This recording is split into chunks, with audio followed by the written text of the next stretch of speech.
So రాబోయేటువంటి ఎన్నికల్లో ఖచ్చితంగా తెలుగు రాష్ట్రాల్లో ముఖ్యంగా బీజేపీ తన స్టామినాని పెంచుకోవాలనేటువంటి ఉద్దేశంతో ఉంది. సో అందుకోసమనే అమిత్ షా గారు ఒక ప్లాన్తో ముందుకెళ్తుంటే ప్రధాని మోదీ గారు ఇంకో ప్లాన్తో వెళ్తున్నారు అనేటువంటి వార్తలు వినిపిస్తున్నాయి. ఎందుకు ఇద్దరు ఇలా విభిన్నమైనటువంటి ప్లాన్స్తో ముందుకెళ్తున్నారు? అసలు వాళ్ళ ప్లాన్ ఏంటి, వాళ్ళ స్ట్రాటజీ ఏంటి?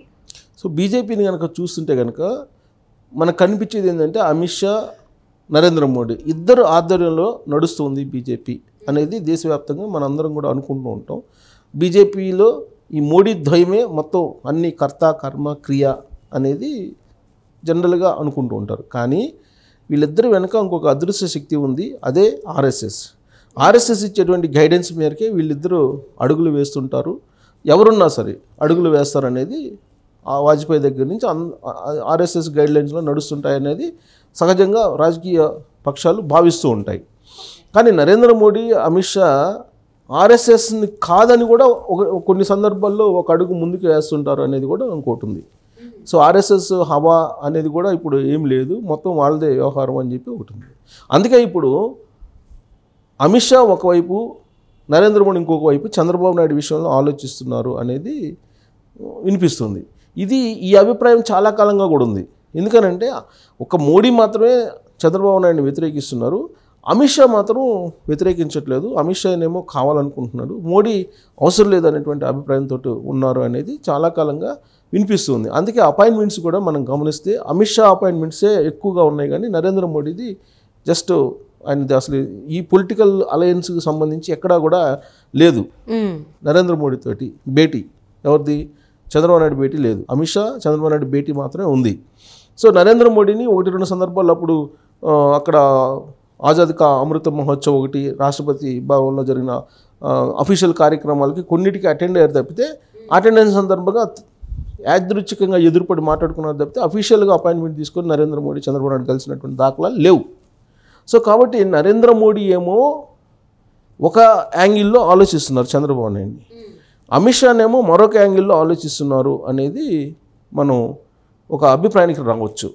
అయితే వీళ్ళ ఆలోచనలు ఎప్పుడు కూడా ఆయన ఒక కోణం నుంచి, ఈయన మరొక కోణం నుంచి ఆలోచిస్తున్నప్పటికీ కూడా తెలుగు రాష్ట్రాల్లో బీజేపీని ఏ విధంగా బలోపేతం చేయాలి అనే దాని మీదే వాళ్ళ టార్గెట్, అంతిమ టార్గెట్ ఉంటుంది. సో అంతిమ టార్గెట్ని రీచ్ కావడానికి నరేంద్ర మోడీ ఒక యాంగిల్లో థింక్ చేస్తున్నారు చంద్రబాబు నాయుడు విషయంలో, అమిత్ షా ఇంకొక యాంగిల్లో ఆలోచిస్తున్నాడు అనేది రాజకీయ వర్గాల్లో జరుగుతున్నటువంటి చర్చ.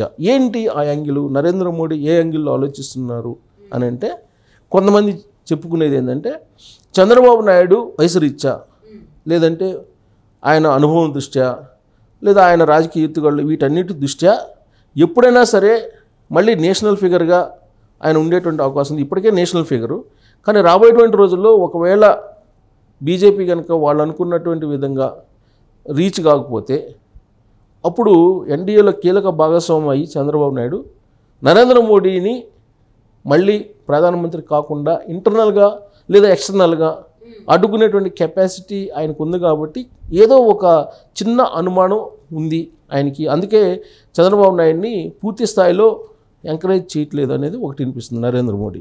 ఓకే, అయితే ఇండైరెక్ట్గా జగన్మోహన్ రెడ్డికి సపోర్ట్ చేస్తున్నాడా నరేంద్ర మోడీ అనేది కూడా ఒకటి వినిపిస్తుంది.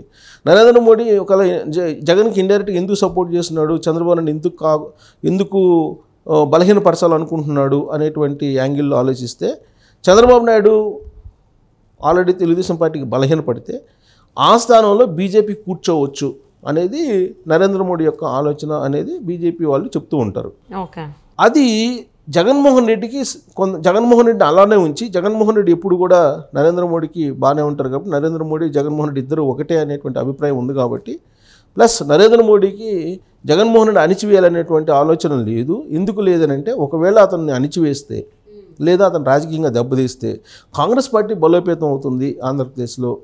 కాబట్టి జగన్మోహన్ రెడ్డిని అలానే పెట్టి చంద్రబాబు నాయుడిని బలహీనపరిచి, తెలుగుదేశం పార్టీని బలహీనపరిచి ఆ స్థానంలో బీజేపీ వస్తే సీట్లు కానీ ఓట్లు కానీ సరిపోయేటువంటి అవకాశం ఉంది, లేదా కొంత బలపడే అవకాశం ఉంది బీజేపీ అనేది నరేంద్ర మోడీ యాంగిల్ అనేది బీజేపీ వాళ్ళు చెప్తుంటారు. అందుకే 2018 నుంచి చంద్రబాబు నాయుడిని వ్యూహాత్మకంగా బలహీనపరుచుకుంటూ వచ్చాడు నరేంద్ర మోడీ.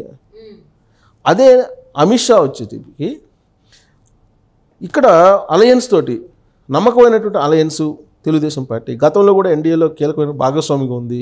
బీజేపీ ఈ స్థాయికి రావడానికి ఆ రోజున ఎన్డీఏ కన్వీనర్గా చంద్రబాబు నాయుడు ఉండి నడిపించారు. వాజ్పేయి ప్రధానమంత్రిగా ఉన్నప్పుడు కానీ అప్పుడంతా బీజేపీ అసలు ఫస్ట్ అధికారంలో రావడమే చంద్రబాబు నాయుడు సపోర్ట్తో వచ్చింది కేంద్రంలో. కాబట్టి చంద్రబాబు నాయుడు అవసరం మనకుంది, ఆయన సీనియారిటీ, ఆయన అనుభవం మనకుంది అని చెప్పి అమిత్ షా నమ్ముతూ ఉంటారు. ఓకే. సో అందుకే చంద్రబాబు నాయుడిని కావాలి అనుకున్నటువంటి వాళ్ళు అమిత్ షా ఉంటారు. కానీ అమిత్ షా లక్ష్యం బలపడాలి బీజేపీ. ఎలా బలపడాలి? తెలుగుదేశం పార్టీతో పొత్తు పెట్టుకొని బలపడదాం అనేటువంటి యాంగిల్ అమిత్ షాది. నరేంద్ర మోడీది ఏంది? తెలుగుదేశం పార్టీ చంద్రబాబు నాయుడిని బలహీనపరిచి ఆ ప్లేస్లో కూర్చోవాలి బీజేపీ అనేది నరేంద్ర మోడీ యొక్క ఆలోచన. సో ఇక్కడ భిన్న కోణాలు, లక్ష్యం ఒకటే, బలపడాలి బీజేపీ. చంద్రబాబు నాయుడు సహాయ సహకారాలు తీసుకుని బలపడాలనేది అమిత్ షా యొక్క ఆలోచన. అక్కడేమో తొక్కుంటూ వెళ్ళిపోదాం అనేటువంటి ఆలోచన అక్కడ ఉంది అని చెప్పి చెప్తూ ఉంటారు. ఎందుకు ఈ విధంగా డిఫరెంట్గా ఆలోచిస్తున్నారు అని అంటే, రాజకీయాలకు అతీతమైనటువంటి బంధం మా ఇద్దరి మధ్య ఉంది అని చెప్పి జగన్మోహన్ రెడ్డి నరేంద్ర మోడీ గురించి చెప్పాడు ఆయన ఎదురుగానే. ఆయన కాదన్న నరేంద్ర మోడీ, అది కూడా ఆంధ్రప్రదేశ్లోనే అల్లూరి సీతారామరాజు విగ్రహావిష్కరణ సందర్భంగా జరిగినటువంటి మీటింగ్లో ఈ విషయాన్ని చెప్పాడు. ఫుల్ పెజ్జెడ్గా సంపూర్ణంగా జగన్మోహన్ రెడ్డికి సహాయ సహకారాలను నరేంద్ర మోడీ అందిస్తూ ఉన్నారు. 2019 నుంచి బాగా అందిస్తున్నారు. 2019 అధికారం రావడానికి కూడా నరేంద్ర మోడీ అలాగే కేసీఆర్ ఇద్దరు సహాయంతో జగన్మోహన్ రెడ్డి వచ్చారు. సింహం సింగిల్గా రాలా, సింహం వెనక చీకటి కోణాలు చాలా ఉన్నాయి. సో కాబట్టి ఆయన సింగిల్గా రాలా జగన్మోహన్ రెడ్డి. సో ఇప్పుడు జగన్మోహన్ రెడ్డి ఉండాలి, ఇటువైపు బీజేపీ ఉండాలి, కానీ తెలుగుదేశం పార్టీ మాత్రం కనపడకూడదు అనేది మోడీ యాంగిల్. ఇలాంటి భిన్నమైనటువంటి ఆలోచనల నడుమ చంద్రబాబు నాయుడిని ఇప్పుడు ఎన్డీఏలో భాగస్వామ్యం చేసుకున్నటువంటి క్రమంలో ఇప్పుడేంటి, ఏం చెయ్యాలి అనేది వైఎస్ఆర్ కాంగ్రెస్ పార్టీ సహజంగా ఆలోచిస్తుంటుంది. ఎందుకంటే ఎలక్షన్లో ప్రత్యర్థి కదా. సో కాబట్టి ఇప్పుడు నరేంద్ర మోడీ అసలు ఎవరికి సపోర్ట్ చేస్తారు? నిజంగా సపోర్ట్ చేస్తారా, లేదంటే బయటికి ఊరికే నటించేసి జగన్మోహన్ రెడ్డికి సపోర్ట్ చేస్తాడా నరేంద్ర మోడీ అనేటువంటి ఒక వాదన కూడా ఇప్పుడు వినిపిస్తూ ఉంది. సో ఇలాంటి పరిస్థితుల్లో నమ్మకమైనటువంటి పొత్తేనా కాదా దీని మీద అనేది ఒకటి. ఈ నమ్మకమైన పొత్తు అనేది కనుక నిరూపించలేకపోతే ఆంధ్రప్రదేశ్లో బీజేపీ వికసితం అని చెప్పి ఒకటి ఈ మధ్య నినాదం చేస్తున్నారు. భారత్ వికసితం అని బీజేపీ యొక్క ఒక స్లోగన్ అది. అలానే ఏపీలో బీజేపీ వికసితం కావాలంటే ఖచ్చితంగా నమ్మకమైనటువంటి పొత్తు అని నిరూపించుకోవాల్సిన బాధ్యత నరేంద్ర మోడీ మీద, అమిత్ షా మీద ఉంది. సో నిజమైనటువంటి పొత్తు, నమ్మకమైనటువంటి పొత్తు అని చెప్పి నిరూపించుకోవడానికి ఏం చేయాలి?